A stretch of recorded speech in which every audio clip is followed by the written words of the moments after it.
Rafe, over to you.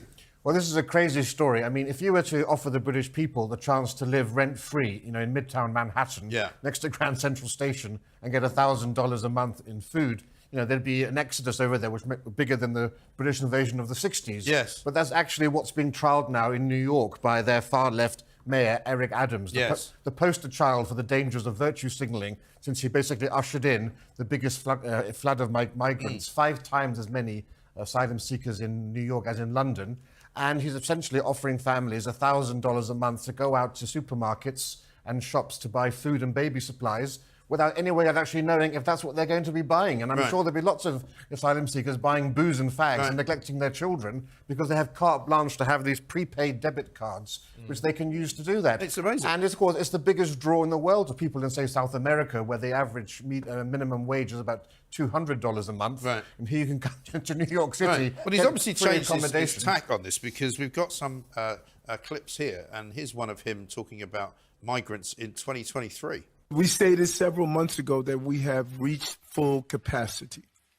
And that full capacity was verbalized, and now New York is just going to be visually actualized.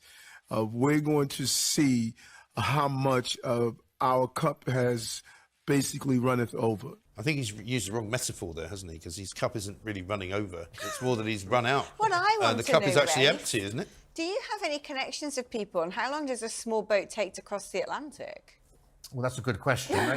Because I'm in. Give me a pen and paper and I'll get back to you. You want $1,000? I mean, the amount that my rent's going up by in London, I could do with some free accommodation in Manhattan. I'm confused by it. I can live healthy. This is obviously such an incentive for people to go to New York, and it's also an incentive for the Texas governor to turn around and say, I'm going to bus them to New York. They want them. Which is what happens. I know. Because the way to get to New York, if you want to go that route, is to go through Mexico. It's not to go to New York, it's to go through Mexico. So your small boat should be pitching you up somewhere. A small boat to Mexico first. To the and then go through the wall. The Danish government cut immigration by cutting benefits by 50%. Yeah. That's the way you do it. This is the problem. You don't make it attractive to come to. And the minimum wage in America is $1,200 a month. People have to pay their rent out of that. So it's a big slap in the face to all those New York taxpayers. Migrants are now getting 40% more benefits than low income and the elderly in New York. But this is the problem here. They keep talking about stopping the boats. The reason people come here is because of what they get when they get here.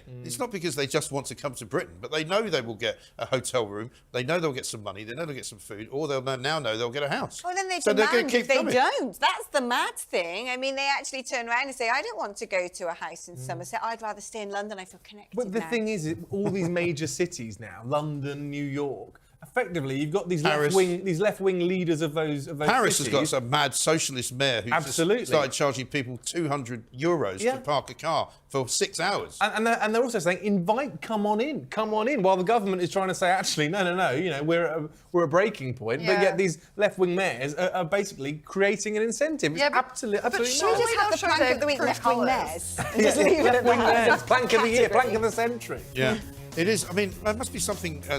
there must be some reason why that's happening. You get conservative national government, but then you get somehow all the local government in left-wing areas. All about balance. It's all. We don't like balance here at Talk TV.